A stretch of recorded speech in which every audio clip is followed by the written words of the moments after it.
So students, now we will take this case of magnetic force on a moving charge. How does this magnetic force act? इसको हम लोग detail में देखेंगे कि how this thing is happening, कि magnetic force किसी moving charge पे act करता है, how it is related with the electric field and magnetic field में क्या रिलेशन हो सकता है. All that formation we can see, क्योंकि electric field and magnetic field they are related with the speed of light c and how it is that we see. तो यहाँ पे हम लोग देखेंगे क्या, मैग्नेटिक फोर्स. जस्ट सी हम लोग क्या करेंगे, it is magnetic force. Magnetic force on a moving charge, on a moving charge. This thing I am going to see. Magnetic force, how does it act on a moving charge? इसको हम लोग देखेंगे. Correct, थोड़ा ध्यान दीजिए. Suppose it is a infinite long wire, it is carrying current I. This is infinite long wire and is carrying a current I. इसमें I current जा रही है इस वायर में. Correct. Now due to this wire we know in the surrounding there is some field, there is some magnetic field. I have a charge Q here at rest. This charge is at rest. Once this charge is at rest and I know in the surrounding there is a magnetic field, so there is no force acting on the charge. Charge at rest है, Q at rest है. When the charge is at rest, this implies force on the charge Q is 0. Correct. तो charge अगर हमने यहाँ पे rest पे रखा तो there is no force acting on the charge. But जैसे ही चार्ज को some velocity is given, first case तो ये रहा, first case what I said, charge at rest. But second case में हमने क्या कहा, charge is given velocity. Second case में मैं क्या मान रहा हूँ कि Q is given velocity. Q को हमने वेलोसिटी दे दिया. If Q is given velocity तो ये आगे बढ़ेगा. Once this Q is given velocity, तो इन प्लेस ऑफ से एक वेलोसिटी देकर हमने इसको छोड़ दिया. What we find, this charge rather going straight, ये चार्ज जो था rather going straight, it's deviate. इसका जो पाथ था, अगर हमने वेलोसिटी कांस्टेंट दे दिया तो ये इधर की तरफ मोशन टेंडेंसी ले आता है. तो it has the tendency of motion like this, means that it was constrained to move like this, but due to motion some force is happening, और वो फोर्स ने इसको इधर की तरफ मोशन कर दिया. and this force is obviously not the electric force. अगर इलेक्ट्रिक फोर्स होता तो रेस्ट वाले पे भी होता है, because electricity force happens even the charge is at rest. तो this force what is happening, it is happening due to some field, and that field here is magnetic field. And we know as per the previous lectures, we know the magnetic field due to this charge, this current carrying wire, magnetic field is here in the downward direction आती है. तो this field is in the downward direction and velocity is going like this. And force is also a vector quantity. So what can I say? Force is happening in this direction F.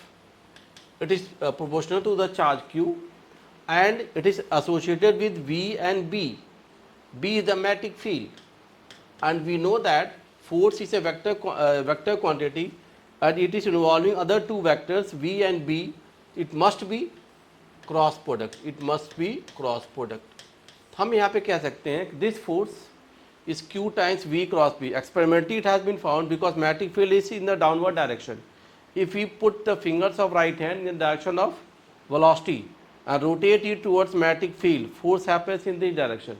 तो velocity से magnetic field तरफ जाएंगे तो हमको force इसकी तरफ मिल जाएगा. तो दिस फोर्स की direction as per the right hand thumb rule and cross product we can get this. तो मैग्नेटिक फोर्स आप देखें, it is this and it is not electric. ये इलेक्ट्रिक नहीं, इलेक्ट्रिक होता तो this could have been there even the charge is at rest. now ये बात तो ठीक है. अगर मान लो मैं कहता हूँ कि first observer was on the ground, ये जो चीज़ थी this happened for the observer, this is the observer O1, ये कहाँ पे, ऑन ग्राउंड, ऑन ग्राउंड. उसको ये चीज़ें दिखी, it was looking fine. Now the same reference I am taking कि had there been another observer, एक और ऑब्जर्वर होता जिसको कि हम एक फ्रेम में रख देते. Frame was moving with velocity v. Now see, another observer is in the frame and it is that frame is moving with velocity v. में यहाँ पे आपका सेकेंड ऑब्जर्वर है. से द सेकेंड ऑब्जर्वर O2, ये ऑब्जर्वर O1 था, this observer O2 is moving with this velocity. O2 observer के लिए this charge is at rest, ये क्या कहेगा, Q इज एट रेस्ट, इसके लिए चार्ज क्या हो गया, रेस्ट पे हो गया इस ऑब्जर्वर के लिए, because both are moving with the same velocity. And what he will see that this for O2 it is again moving in this direction, so for him the charge is at rest, so he will feel that it is getting a electric force. So for second observer at a charge is at rest, he will see कि this force is electric force, and this electric force की value वो क्या कह लेगा, this electric force will be Q times E, because if the charge is taken as positive और इसकी तरफ force जा रहा है तो positive charge happens in the direction of, positive charge पे जो फोर्स होगा that will happen in the direction of field. तो first observation is magnetic force, for the second observer this is electric force, ये electric force की बात आ गई। तो electricity और मैग्नेटिज्म दोनों बातें यहाँ पे सही हो रही, but observer on ground it is magnetic force, for observer moving with the same speed same velocity it is electric force and magnetic force, they can be correlated, correct? तो both the forces they can be correlated. How we can say, एक ही event है लेकिन दो लोगों ने दो observation दिया, तो I will say that this E happened here is equal to V cross B. तो equivalent electric field and magnetic field they are associated like this. E is equal to V cross B वाला pattern आपको यहाँ पे मिल गया। Once this observer is moving with the same velocity, correct?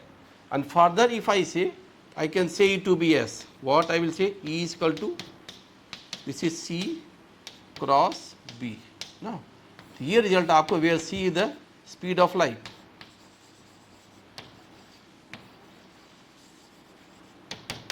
so this thing we can see, so we can say electromagnetic field मतलब electricity and magnetism they are interrelated with each other and they are cross products, E, C, B they are related, समझ गए? If they are at 90 degrees I can also say that this B value will be E upon C if all the vectors are at 90 degrees. तो this information ये भी result हम लोग देख सकते हैं। तो moving charges always will feel the force and this force is cross product of velocity and magnetic field, इनके बीच में क्या होगा, क्रॉस प्रोडक्ट की बात आएगी, ये आप ध्यान दे सकते हैं, करेक्ट? ये ध्यान देना कि कोई भी मैग्नेटिक फील्ड में जो चार्ज होगा इस पे स्पीड आ गया। Experimentally it has been found this force F is equal to Q V B into sine theta, cross product में लिखूंगा क्या लिखूंगा, Q V B sine theta. So I can say it is depending on the speed, if I am increasing the speed force will increase, समझ गए? Speed पे exclusively dependent है।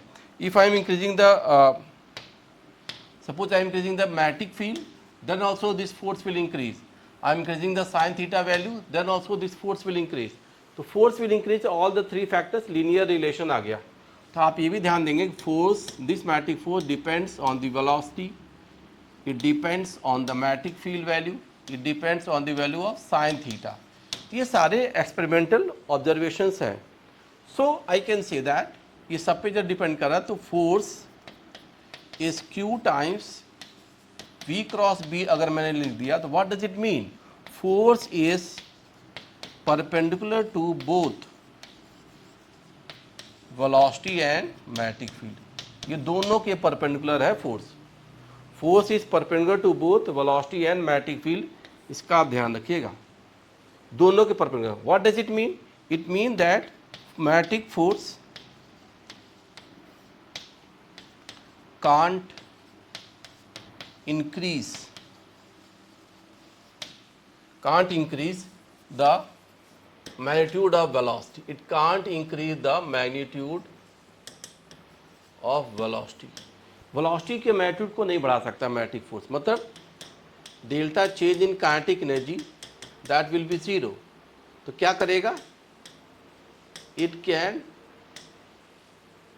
Only change the direction of velocity, ये velocity के direction को केवल बदलेगा, इसके मैग्नीट्यूड को नहीं बदलता, because it is perpendicular to the velocity. तो स्पीड वेलोसिटी के परपेंडिकुलर जा रहा है, तो magnitude of the velocity it will never increase, तो काइनेटिक एनर्जी को कभी इंक्रीज नहीं करेगा, only it will change the direction of velocity. समझ गए। और दूसरी बात ये भी है कि बी के भी परपेंडिकुलर, ये भी ध्यान रखिए, velocity is a magnetic force, it is perpendicular to B, magnetic field के भी ये परपेंडिकुलर आता है, इसका भी हमको ध्यान देना है। ठीक है, तो वेलोसिटी का मैग्नेटिक फील्ड के पैरामीटर्स पे how does it happen, that thing we can do, correct. ये भी आप चेक करिएगा कैसे हमने वेलोसिटी और मैग्नेटिक फील्ड को देख लिया और इसे रिजल्ट फॉर्मेशन को हम कैसे ले आ रहे हैं, करेक्ट। अब देखिए, since this velocity is perpendicular to magnetic field, तो यहाँ पे हम लोग एक रिजल्ट क्या कर सकते हैं, just see velocity is perpendicular to magnetic field, what does it mean. ये मैग्नेटिक फोर्स जो होगा ये हमेशा एक सेंट्रीपिटल फोर्स जैसी बात जरूर करेगा, से this the magnetic field reason somewhere I put, और इसमें मैंने कोई चार्ज को क्या किया, मूव कर दिया। If I make any positive charge go with the velocity v and charge q, अगर हम वेलोसिटी v से इसको मूव कराते हैं तो देखो v cross b, rotate fingers of right hand, f is equal to what, it is q times v cross b, rotate fingers of right hand from velocity to magnetic field, तो velocity to magnetic field करेगा, velocity to magnetic field rotate करो, thumb goes like this, तो this the direction of force, तो force is perpendicular to velocity, तो ये centripetal force की बात करेगा, तो continuously it will change the direction, और ये पाथ जो होगा ये क्या होगा, सर्कुलर होगा, तो magnetic force will always create a centripetal force, ये आप ध्यान देंगे। तो मूविंग चार्ज में हमेशा Q V B that is equal to M we square by R, this value will be correct, और मान लो मैं कहता हूँ B and V they are constant in magnitude for theta as 90 degree, अगर मैं ले लेता हूँ तो I will say that Q V B equal to M we square by R, तो सर्कुलर मोशन में the required centripetal force can be provided by the magnetic force, this result will also be correct. अब मैं यहाँ पे क्या कह सकता हूँ, just see the value, one of the V got cancelled, M V की वैल्यू क्या आ गई, Q into B into R हम लोग कह सकते हैं, समझ गए। Other thing I will say that V by R the angular velocity, that value will be Q B by M, ये हो गया omega, omega for the motion also I can write, तो इस एंगुलर वेलोसिटी को भी हम लोग लिख सकते हैं कि सर्कुलर मोशन में जो इसका ये वैल्यू आएगी ये भी हम लोग लिख पाएंगे, समझ रहे हैं। एंगुलर वेलोसिटी मिल गया आपको, तो time period of the circular motion also I can say 2 pi by omega and hence it is 2 pi M upon Q B, this result also I have, तो सर्कुलर मोशन, इसकी velocity, speed, time period, everything I have, even I can say 1 upon time period that is frequency, frequency को आप देख सकते हो, तो ये value क्या आ जाएगी, फ्रीक्वेंसी 1 अपॉन टाइम पीरियड, तो it is q B over 2 pi into m, तो this formula for frequency, time period और मोशन, एवरीथिंग हैपेंड, और सर्कुलर मोशन में आप हमेशा देखोगे दिस थिंग क्या होगा यहाँ पे, द वेलोसिटी इज ऑलवेज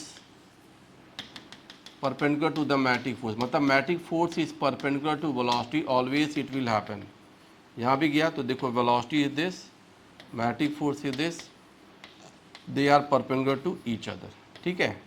तो फोर्स इस तरह से आ जाएगा और इसको सर्कुलर मोशन दे सकता है, तो दिस इंफॉर्मेशन भी हैव, सर्कुलर मोशन में चीज़ आ गई। हाँ, इसकी स्पीड को भी आप देख सकते हो, रेडियस को भी देख सकते हो, तो अब other factor also we can see,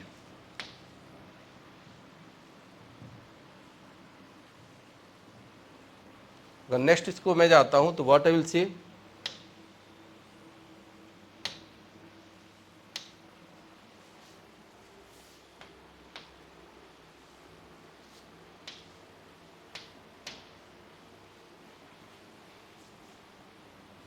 यहाँ पर जो सर्कुलर मोशन की बात हो रही थी, what next I can see,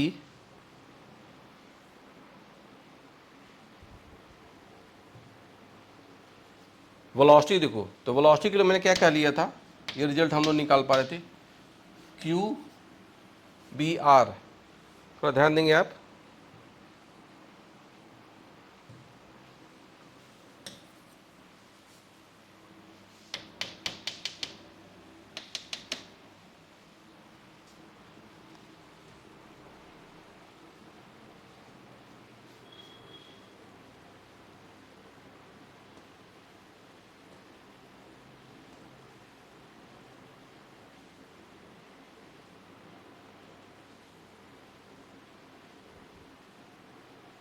okay, so what I got this value M we square by R, ये जो था that is equal to Q V B, this thing we have got. यहाँ से मैं एक रिजल्ट और क्या निकाल सकता था, देखिएगा what I got, one of the V got cancelled, तो v की वैल्यू रेडियस अगर मैं r की वैल्यू क्या होगी M V by Q B, ये एक टर्म आपको सर्कुलर मोशन मिलेगा, r इक्वल टू क्या हो गया M V by Q B. It is also quite important, radius of the circular path how does it depend on speed, तो मैं कहूँगा this radius of the circular path is directly proportional to the m v is momentum, correct, और it is inversely proportional to the charge और inversely proportional to the field. ये बातें आपको define करने को मिल रही हैं यहाँ पे, चार्ज और फील्ड को भी हम लोग यहाँ पे डिफाइन कर सकते हैं, ठीक है। एक आइडिया रखेगा, रेडियस और स्पीड में रिलेशन, मास बाई चार्ज का रेशियो भी cube, charge by mass ratio पे भी हम लोग दे सकते हैं, क्या चार्ज टू मास रेशियो क्या है, इनवर्सली प्रोपोर्शनल है। तो all these factors they are important, समझ गए। तो रेडियस ऑफ सर्कुलर पाथ और इसमें जो रिलेशन आ रहा है ये भी कई बार रोल प्ले करेगा। How does it happen, just see, मान लो मैं कहता हूँ there is this region of magnetic field, it is the region of magnetic field found here and there is no magnetic field, यहाँ पे मैग्नेटिक फील्ड है and below there is no magnetic field, some charges are made to move with the speed, कुछ charges को मैंने यहाँ पे speed से move किया। अब आप देखना, some charges they are going like this, कोई चार्ज ऐसे गया, कोई चार्ज ऐसे गया, one charge is going like this, ऐसे जा रहे हैं आपके charges, say it is 1 2 3 4, these are the thing and the charges they are here, मान लो proton electron, then alpha particle 2He4 and neutron, these are the 4 particles involved and path followed is this। तो can you tell इसमें से कौन क्या है, इन चारों में कौन सा प्रोटॉन होगा, कौन सा इलेक्ट्रॉन होगा, विच वन इज दैट। अब आप देखिएगा मैग्नेटिक फोर्स, आप जब रेडियस की बात आ रही है, जब फोर्स की बात आ रही थी, तो फोर्स की बात क्या हो रही थी, this force F equal to Q times V cross B, means अगर Q की वैल्यू 0 है तो मैग्नेटिक फोर्स की वैल्यू भी क्या हो जाएगी 0, for Q equal to 0 magnetic force is 0, तो मतलब 3 वाला पार्टिकल क्या होगा, 3 इज न्यूट्रॉन, आप देखोगे थर्ड पार्टिकल यहाँ पे जो वो क्या है, न्यूट्रॉन है, थर्ड पार्टिकल इज न्यूट्रॉन, उस पर मैग्नेटिक फोर्स की वैल्यू क्या हो जा रही है 0 हो जा रही है। इसका आप एक आइडिया रखेंगे, थर्ड पार्टिकल इज न्यूट्रॉन और उस पर मैग्नेटिक फोर्स की वैल्यू 0 हो गई, इसमें कोई मोशन नहीं आया। अब आ गए 1 2 एंड 4, यहाँ ध्यान देंगे तो डायरेक्शन ऑफ फोर्स देखो, the proton electron alpha particle, तो V क्रॉस B इधर जो मोशन कर गए तो पॉजिटिव चार्ज पे इधर फोर्स जाएगा, this force also depends on, देखिएगा Q की वैल्यू पॉजिटिव है negative, accordingly force goes like this, it is Q V cross B for the positive charge, it is minus Q V cross B for negative charge, means for opposite charges direction of force reverses. तो ये दोनों जो होंगे 1 and 2 ये positive वाले होंगे, ये क्या होगा, इलेक्ट्रॉन जो है अपोजिट डायरेक्शन में जा रहा था, ये फोर्स ऑन द इलेक्ट्रॉन था, दिस इज फॉर इलेक्ट्रॉन, ये इलेक्ट्रॉन हो गया, तो 3 is neutron 4 is electron. Now अब इन दोनों पे देखते हैं हम लोग, they are moving with the same speed, सबकी स्पीड क्या थी, मान लो सेम है, all they had the same speed, same speed पे जगह जाते हैं तो radius is proportional to if the speed is remaining same. अब radius is depending on mass upon charge, because B is also constant, तो radius depends on mass on charge, mass upon charge अगर आप देखोगे तो mass upon charge, इसका ratio 2 है, इसका ratio क्या आएगा 1 आएगा, प्रोटॉन में 1p1 होता है, तो मास अपॉन चार्ज में ये क्या हो गया अल्फा पार्टिकल 2He4, ये अल्फा पार्टिकल हो गया, और ये क्या हो गया आपका प्रोटॉन। तो this analysis I have done कि हाउ वी कैन गेट कौन सा चार्ज क्या रिजल्ट दे रहा है, and also interesting part was that कि निगेटिव चार्ज पे direction of force is opposite to the positive charge, तो डायरेक्शन ऑफ फोर्स का डिपेंडेंस भी आप यहाँ पे देख पा रहे हैं, करेक्ट। तो moving charges and effect, how does it go for their speed and radius of curvature, तो रेडियस ऑफ कर्वेचर में ध्यान देना मोमेंटम की बात भी आती है, mass upon charge also plays a vital role. That I have explained here. Correct. For the charges, they were giving the same velocity and magnetic field was constant, but charge values were different, even positive and negative. तो ये result हम लोग यहाँ पे कर सकते थे. ठीक है. This thing happened. Next, this case कि how the charges are moving और उस पर जो फोर्स आ रहा है उसको फर्दर हम लोग और भी देख सकते हैं. क्या दिस कॉन्सेप्ट हैपन्स जो हमने यहाँ पे लिखा, इसमें काइनेटिक एनर्जी को भी लिख पाएंगे. तो काइनेटिक एनर्जी जो होगी वो क्या होती है, it is half M we square. इसको मैं क्या लिख सकता हूँ, it is M square V square by 2m, that is p square by 2m. Also the kinetic energy is written, and here I have written r is equal to mv upon qb. So from here I will say the momentum mv, p is equal to qbr. ये result भी हम लोग ले सकते हैं. Hence from here I will say the kinetic energy, the value will be p square by 2m, it is qbr का whole square by 2m. This will give also the case of kinetic energy. तो kinetic energy को हम ऐसे भी लिख सकते हैं, that is Q square B square R square by 2m. मतलब here this method of defining kinetic energy without speed.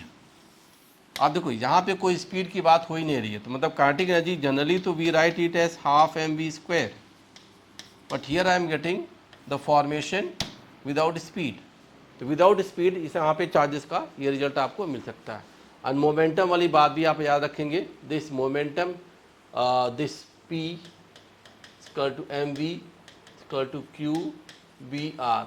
In fact देखो तो मोमेंटम में जो हम टर्म लिख पा रहे हैं तो इसमें ना मास है ना हियर क्यू बी आर में ना मास है ना वेलोसिटी है.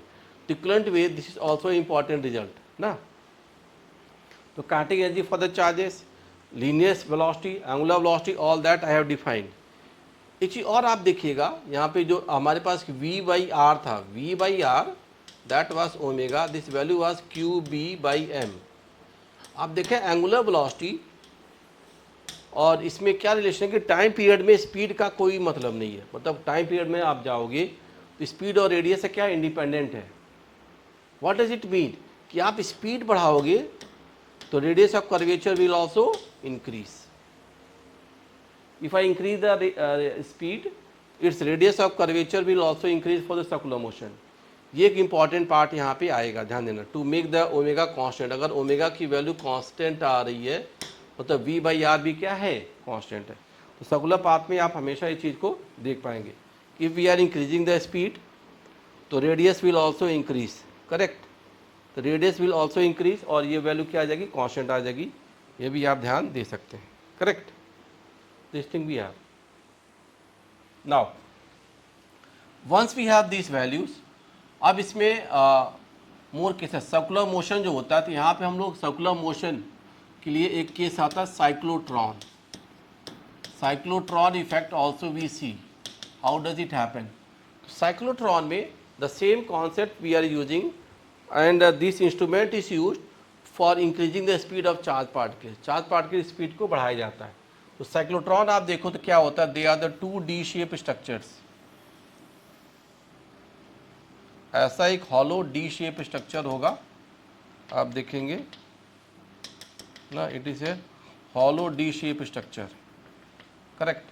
ये मान लो D1 है, तो इस another hollow D shape structure ये भी होगा. एंड अगेन इफ आई से व्हाट हैपेंस हियर,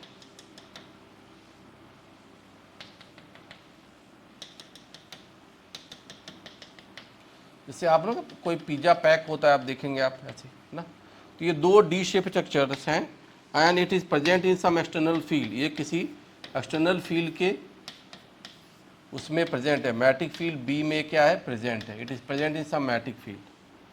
नाउ अभी हमने बात कहा था कि this magnetic force can not increase the speed and cyclotron is used to increase the kinetic energy of charged particles. Charge particles की काइनेटिक एनर्जी को यहाँ से क्या करते हैं हम लोग, इंक्रीज करते हैं. तो both are contradicting each other. So how the speed is being increase, तो यहाँ पे हम क्या करते हैं, in between this two there is always some AC supply for electric field. तो ये AC बैटरी लगाई जाती है. This AC battery creates the electric field between them. इन दोनों के बीच में क्या क्रिएट करता है, electric field. Correct. In the space between this two there is strong electric field, और वो अल्टरनेटिंग है, उसकी डायरेक्शन क्या रहती है, बदलती रहती है. Correct. So this is the centre, and if I make any charge go with certain speed into this, किसी सर्टेन स्पीड से हमने चार्ज को इधर मूव करा दिया, Q चार्ज को. If any Q charge is made to enter into the field, तो आप देखोगे मैग्नेटिक फोर्स ऊपर लगेगा. तो this charge will complete the circular path. This charge will complete the circular path, यहाँ तक आएगा. Will try to exit. जैसे एग्जिट करता है तो यहाँ पे देखोगे field for this it is in this direction, ये इलेक्ट्रिक फील्ड इधर कर देता है. तो वह this charge is transiting from one D to other D. मान लो D2 से D1 में ट्रांजिट कर रहा है, तो ये फील्ड क्या करती है, इट एक्सेलरेट द चार्ज, और उसकी स्पीड को क्या करती है, बढ़ा देती है. तो चार्ज इसमें एंटर कर गया. चार्ज जब इसमें एंटर करेगा सेकेंड वाली फील्ड में, तो what happens, once it is entering into the D1 में जब आएगा, स्पीड बढ़ गई तो इसका रेडियस भी क्या होगा, बढ़ जाएगा. It goes into this. फिर यहाँ पे आया तो इसकी टाइम पीरियड फिर से चेंज हो, इधर फील्ड अब इधर आ जाएगी. Again the speed will increase. Now more is the radius. So every transition from one D to other, during every transition, here what we find, during every transition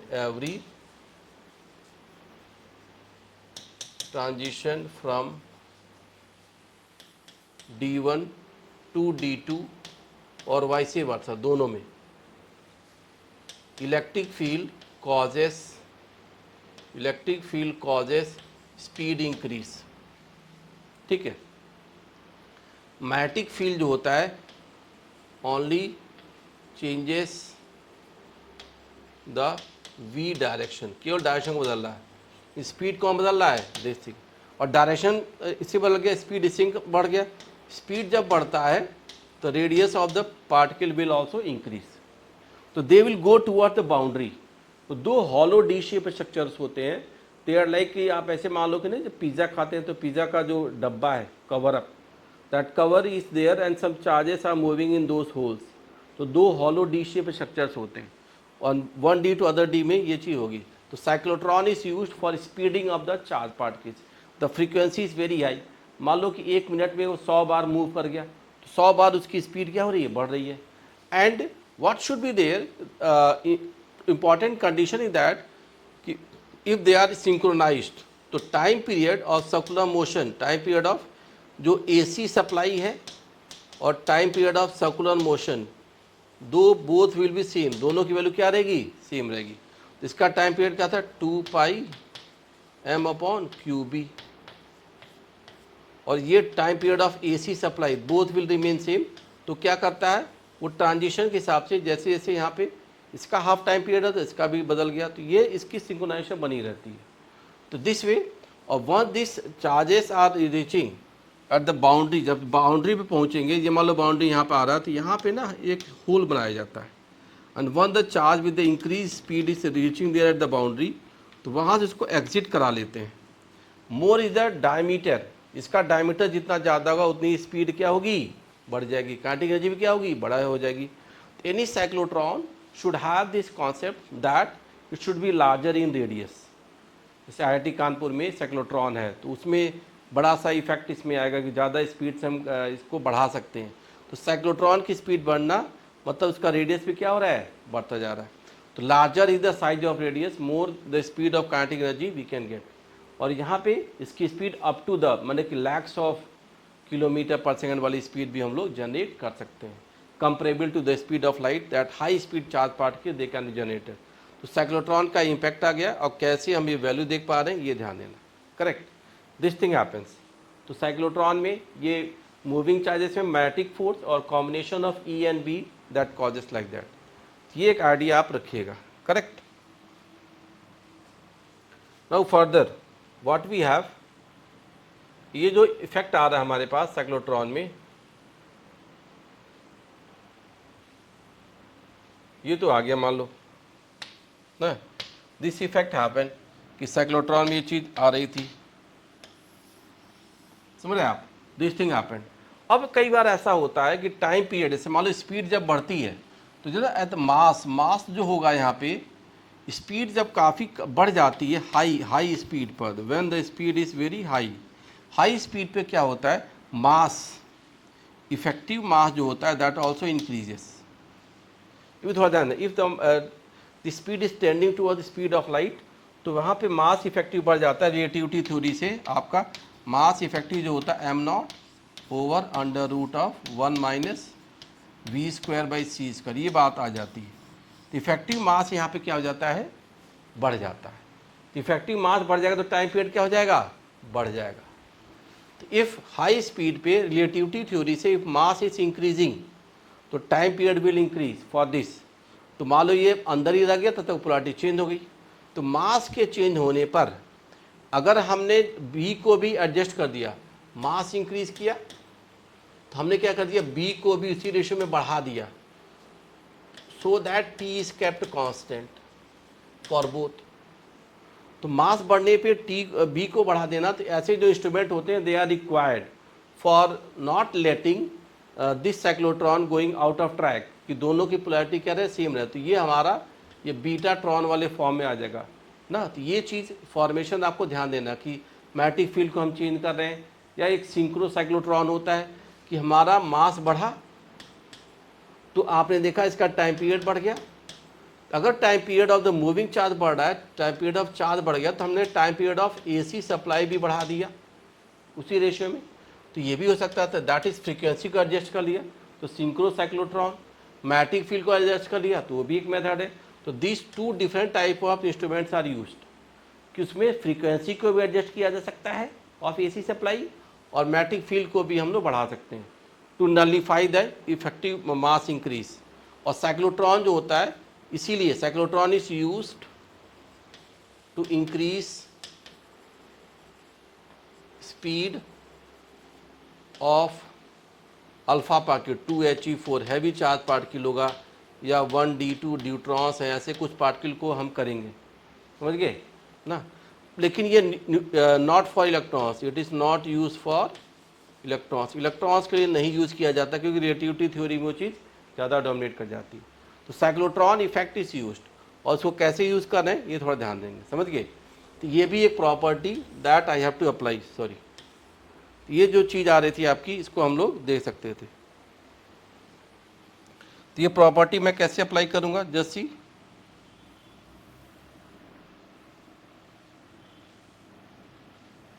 तो what I was trying to explain, थोड़ा ये ध्यान दीजिए, correct.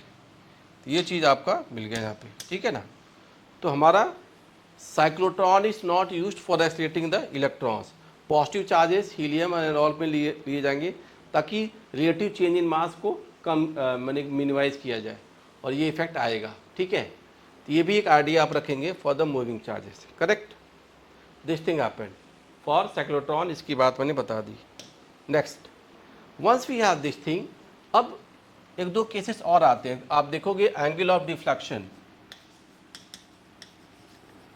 Angle of deflection for the moving charges, ये भी important होगा, समझ गए। एंगल ऑफ डिफ्लेक्शन की जो मैं बात कर रहा हूँ कि सपोज समवेयर आई से देयर इज अ स्ट्रिप, ये कोई स्ट्रिप है मैग्नेटिक फील्ड की, देखें आप, पतली मैग्नेटिक फील्ड की स्ट्रिप डाल दी गई, और इसमें some time angle of deflection is being asked, say the thickness is t of the strip, और यहाँ पे some charge is allowed to enter into it with the velocity v and charge is q. When the charge q is allowed to enter into this magnetic field, जब ये इसमें जाएगा तो ये क्या करेगा, it will have the tendency to go in a circular track, कुछ समय तक सर्कुलर ट्रैक मेंटेन करेगा, और मान लो कि इसका और आगे जा सकता था लेकिन यहीं पे क्या कर जाएगा, एग्जिट कर जाएगा। तो path is not getting complete if t is less than the radius of circular path. अगर इसका जो t था time period thickness is less than the radius of the circular path, क्योंकि discharge particle once it is going with the velocity v, तो आप देखो v cross b से इसका फोर्स आएगा, तो force will happen in this line, ये forces का सेंटर जो होगा इसी लाइन पे कहीं पे आ जाएगा, centre will happen on this line, correct. अब यहाँ से मान लो कि ये एग्जिट कर रहा था, तो for this speed only one force again will go like this, ये भी फोर्स यहाँ से पास करेगा, तो both the forces are passing through this point. अब आप देखेंगे क्या, दिस वेलोसिटी अगर मैं कहता हूँ से it is going through an angle, यहाँ पे जो था और ये फर्दर जो आ गया, तो इसके बीच का जो वेलोसिटी के बीच का एंगल क्या आ रहा है, थीटा आ रहा है, से this angle is theta. If corresponding velocity at the position 1 and position 2 they are going for the angle difference theta, तो जिस रेशियो में इनका velocity component चेंज हुआ, in the same ratio this radius will also change and this will go for theta, ये भी theta आ जाएगा, correct, ये theta आ जाएगा। If this is theta and the radius of the circle is r, angle of deflection हम लोग निकाल सकते हैं क्या, just see what can I do, मैं यहाँ पे देखूँगा thickness, this thickness is t और रेडियस क्या है, r है, तो what I will say sine theta that is equal to t by r। तो for any magnetic field region whose thickness is less than the radius of the circular path and particle is entering into this magnetic field, perpendicular ऐसे enter कर रहा है, तो जब यहाँ पे exit करेगा तो कितने एंगल से डेविएट कर गया, तो that deviation angle theta is called as here angle of deviation, इसको हम लोग देख सकते हैं। And this angle of deviation if you see here, तो कितना आ जाएगा देख रहे हैं आप, this is sine theta it is equal to t by r. अगर मान लो टी जो है वो आर बाई 2 हो गया, हाफ ऑफ द रेडियस हो गया ऑफ द सर्कुलर पाथ, तो साइन थीटा की वैल्यू क्या आ जाएगी, sine theta value will be r upon 2 by r, this value is 1 by 2, hence theta is 30 degree, तो 30 डिग्री से डेविएट कर जाएगा। Always you can get this result कि angle of deviation sine theta और D by R में result आएगा, कब तक, जब ये बात है, समझ गए। बट अगर मान लो यहाँ पे जो थिकनेस था वो रेडियस से ज़्यादा हो जाए ना, जस्ट उसकी लिमिटिंग कंडीशन में आ जाए, तब क्या होगा, this will go for the semi circular path, तो वो वाले केसेस को भी मैं बना सकता हूँ। ये तो क्लियर हो गया, for thickness less than this ये आ गया। इसका सेकंड केस ऐसे मान सकते हो, समवेयर इफ़ आई से कि दिस टी की वैल्यू क्या आ गई, r बाई रूट 2 है, अगर इस केस में आप थीटा पाओगे, this theta will be 45 degree, तो corresponding results we can get if the theta angle is changing the radius of the circular path that it can be related। ये term आपको यहाँ पर मिल सकते हैं, ये भी आप देख सकते हो, you can see this results. तो angle of deviation during circular motion, how does it go,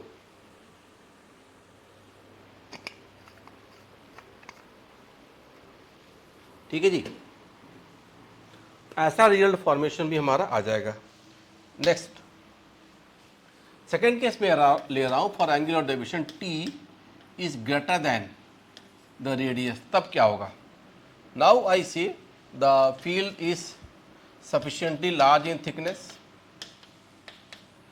Now the charge particle is allowed to enter here with velocity v perpendicular to the dividing line. The charge is q. Again you see what I find. This charge has the force in the force इधर जाएगा and velocity is in this direction. Velocity इधर जा रही है, force इधर आ गया, तो ये आप देखोगे it is going like this, तो ये यहाँ पे जाएगा और going like this it will come back.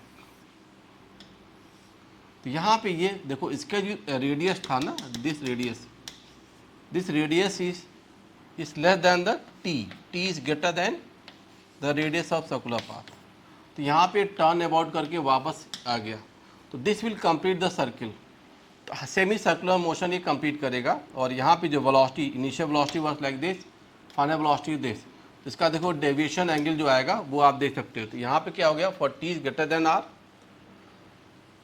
यहाँ पे क्या हो जाएगा, पाथ जो अब यहाँ पे आ गया, this path is semi circle path is followed here, and angle of deviation जो थीटा पाओगे आप, ये थीटा क्या आ गया 180 डिग्रीज और पाई रेडियन विल हैपन। तो this thing can happen when ever T is more than the radius of the calculated path. तो ये आपका थोड़ा सा ध्यान देना होगा कैसे सर्कुलर मोशन हो पा रहे हैं, ठीक है। Now other cases also can happen. Initial I found कि some small arc, major arc, यहाँ पे जैसे सेमी सर्किल हो गया. Sometime there can be major arc, sometime can be minor arc. तो मोशन में कब मेजर आर्क होगा, कब माइनर आर्क होगा, all that also we can see. यहाँ पे सेमी सर्किल हो गया, when it is semi circle. तो condition of major arc, minor arc and semicircle, all that we can see. Major arc formation, once it is minor arc formation, it is also there. तो major arc भी हो सकता है, minor arc भी हो सकता है, और semicircle. All these conditions they arise. And what is the shape and figure में क्या result आएगा वो भी देख सकते हैं. तो just see. अब देखिए ये मान लो हमारे पास मैटिक फील्ड रीजन है, it is a region of magnetic field, और कोई charge, any charge is made to go like this. यहाँ पे मैं चार्ज को किसी वेलोसिटी v से एंटर कराता हूँ. Charge is q, it is entering into the magnetic field region b ना. तो if the charge is entering and is not exactly at 90 degree to the dividing line, but किसी angle theta पे क्या कर रहा है, ये एंटर कर रहा है. तो if this theta is not 90 degree और ऐसे एंटर कर रहा है, तो ये कैसा आर्क होगा, मेजर और minor, that we can see. तो देखो if the charge is positive, the charge is positive, going like this, v cross b, force is there, force is inside. Once force is inside the magnetic field line region, तो आप देखो जब force अंदर जाएगा तो ये circle का centre भी अंदर गया, डिवाइडिंग लाइन पे नहीं था. तो यहाँ पे आप देखो सिमेट्री से क्या बनेगा, ऐसा कुछ एक सर्कुलर पाथ वाली टेंडेंसी यहाँ पे बन जाएगी, ये मेजर आर्क बन जाएगा. तो शुरू का force if it is going into the magnetic field region, just see, if the शुरू का force is going into the magnetic field region, it will go for the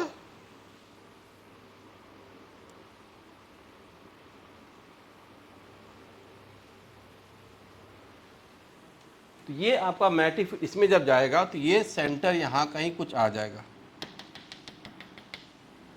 ठीक है. तो ये ध्यान देना, जब सेंटर यहाँ पे आ गया तो major arc formation will happen. So if you see this is theta, it is at 90 degree, ये 90 डिग्री होगा तो ये क्या हो गया, this will be 90 minus theta. And if I say this is 90 minus theta, अगर मैं परपेंडिकुलर ड्रॉ करता हूँ तो ये 90 हो गया, तो this angle is theta, this angle is theta.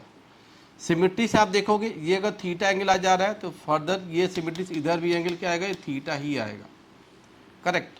तब आप देखोगे if this theta theta two theta, और सिमेट्री से देखो चार्ज पार्टी ऐसे आ रहा है तो यहाँ पे ऐसे आ जाएगा ना, ये एंगल थीटा ऐसे आएगा, तो ये टू थीटा आएगा. तो कितना एंगल वो नेगोशिएट किया इनसाइड द पाथ, वो भी हम लोग देख सकते हैं. How much angle it will गो, अंदर जो एंगल जाएगा ये आएगा आपका, आप देखो तो this will be 2 pi minus 2 theta. इतना पार्ट ऑफ सर्किल इसने कंप्लीट किया. तो दिस इज मेजर आर्क. तो major arc portion is there, ये मेजर आर्क यहाँ पे आ जाएगा. तो मैं यहाँ पे क्या कहूँगा, if F magnetic initial points into B region, ये बी रीजन में पॉइंट करता है, if it is pointing into B region ना इनसाइड, तो ये क्या शो करेगा, major arc formation will happen, this will go for major arc ना. तो मेजर आर्क फॉर्मेशन आ जाएगा, करेक्ट. तो मेजर आर्क फॉर्मेशन यहाँ पे रिजल्ट आ सकता है, जरा चेक करो, समझ गए. तो मेजर आर्क फॉर्मेशन को हम लोग यहाँ पे देख लेंगे फॉर दिस. और जब ये मेजर आर्क अगर है, if it is a major arc, अगर ये मेजर आर्क हो रहा है तो इसका टाइम पीरियड भी देख सकते हो, time for which it is there. तो ओमेगा रिमेन्स कांस्टेंट, ओमेगा की जो वैल्यू क्या आती है, it is q B by m, this is constant ना.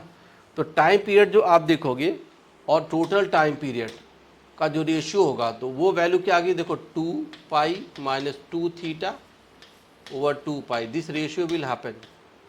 और इनका जो जितने time the particle is inside the magnetic field, time for which particle is inside the magnetic field, it is the total time for the circular motion. तो कितने time inside था वो result आप लोग देख सकते हो. तो दिस इज दिस, ये क्या आ गया आपको, देखो pi minus theta over pi, this result I can get ना. तो ये टर्म आपको मिल सकता है. जैसे suppose I give the example here, से दिस थीटा वाज 30 डिग्री. तो if this theta is 30 degree, तो टोटल एंगल कवर्ड आप देखेंगे यहाँ पे, तो this is 2 pi minus 2 theta. तो एंगल जो इनसाइड जो नेगोशिएटेड आ गया, तो ये वैल्यू क्या आ जाएगी यहाँ से, एंगल नेगोशिएटेड अगर मान लीजिए फाई है तो this phi angle is 300 degrees. तो this time will be total time का रेशियो 300/360, तो that is 5/6 of time period. तो for major arc I can say the time period is 5/6 of the total time period. ये result भी आपको मिल सकता है। Angle of deviation भी आप देख सकते हो, what is the angle between the radius vector same is the angle of deviation. तो डेल्टा एंगल ऑफ डेविएशन जो होगा that is also 2 pi minus 2 theta. So this is the angle of deviation also I can get. Say here it is 360 degree minus this. So this value will show it to be 300 degree. 300 degree is the angle of deviation for theta equal to 30 degree. तो major arc का से formation हुआ, initial forces they are into the magnetic field region, correct. Now in the same case minor arc can also go, उसको भी हम लोग prove कर सकते हैं। यहाँ पे समझ रहे आप, ये देखेंगे यहाँ मैं इसको माइनर आर्क की तरफ ले जाऊंगा।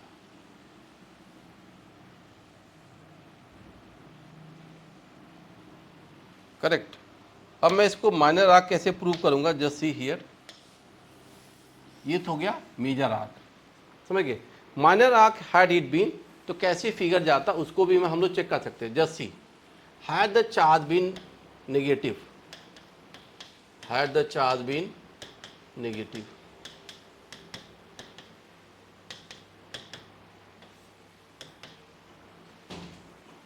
हैड द चार्ज भी नेगेटिव, तब क्या होता वो रिजल्ट आप यहाँ पे निकाल सकते हो। और इसकी फॉर्मेशन मैं करूँगा। If the charge is negative, तो आप देखिएगा it is going here and this charge is negative, Q charge is negative going with the velocity v and magnetic field is b। अब आप देखेंगे if the charge is negative the force will be v cross b, तो ऊपर जाता, पर this force will be in outside, ये force बाहर आ गया। तो this force is going outside the reason, ये उसके बाहर जा रहा, अंदर नहीं जा रहा। Magnetic force is outside, when ever force is going outside so this path will be minor arc. तो आप देखोगे सेंटर यहाँ आ गया, तो particle will go like this, ऐसे। ये माइनर आर्क फॉर्मेशन ऐसे आपको मिलेगा। से दिस एंगल इज थीटा, तो यहाँ से ये एग्जिट कर जाएगा और it will go like this. If this angle is theta, तो आप देखें this angle is also theta. If this angle is theta, तो दिस 90 माइनस थीटा, ये भी 90 माइनस थीटा, समझ गए। अब आप देखिए what happened, it is 90 minus theta, तो ये 90 हो गया आपका, ये वैल्यू भी क्या होगी आपकी, दिस इज 90 डिग्री, ठीक है। अब आप देख सकते हो दिस इज 90 माइनस थीटा, और ये भी क्या आ गया आपका 90 माइनस थीटा, तो 180 माइनस थीटा, तो this value will be 2 theta. तो पोर्शन ऑफ सर्किल जो अंदर जाएगा, अब आप देखेंगे तो फ्रैक्शन ऑफ सर्किल हियर, तो जो लेंथ आर्क लेंथ जो होगा, तो this arc length if I say it here, this arc length will be r into 2 theta for which it is entering. So here angle of deviation delta will be 2 theta minor arc में. For time period आप देखो तो t upon t that will be 2 theta upon 360 degree. These values we can relate, the angular deviation and all the things we get. If the initial force is coming outside the magnetic field region, if initial force is outside the magnetic field region, B is here. यहाँ कोई B नहीं है, यहाँ पे B की value क्या आ गई 0, तो outside the magnetic field region है, तो ये रिजल्ट आपको मिल जाएगा. करेक्ट, हमेशा ये बात सही होगी. इसको हम कभी भी अप्लाई कर सकते हैं, ये भी ध्यान देना, ठीक है ना. तो रिजल्ट दिखेगा, तो आपका मेजर आर्क भी आ सकता है, माइनर आर्क भी आ सकता है. सेमी सर्किल कब आता है? One the force is exactly on the dividing line, तो वो भी केस आप यहाँ पे देख सकते हो. Semi circle when it will happen once this dividing line is this, और चार्ज को हमने ऐसे मूव किया, यहाँ पे जो बी रीजन था, it is the B region, and magnetic force initially will find it will act in this direction. तो जब डिवाइडिंग लाइन पे ही फोर्स आ जाएगा तो वो सेंटर भी यहाँ पे आ गया, तो सेमी सर्किल आ जाता है. All the cases, major arc, minor arc, semi circle, दोनों सारे केसेस हम लोग ले सकते हैं. तो सर्कुलर मोशन कैसे था, चार्जेस कैसे मूव किए, डेविएशन क्या हुआ, ऑल दैट वी हैव. ठीक है. Some more cases of interest that will see उसको भी मैं डिस्कस करूँगा, बट टिल नाउ यहाँ पे एक हमने एक स्टार्ट इसको दिया, ठीक है। इसमें हेलिकल पाथ विल हैपन, उसको भी हम लोग देखेंगे, combination of electric field magnetic field that also will see. But till ये जो बेसिक चीज़ें थी वो हमने एक्सप्लेन कर लिया, इसको आप देख सकते हैं। Thank you.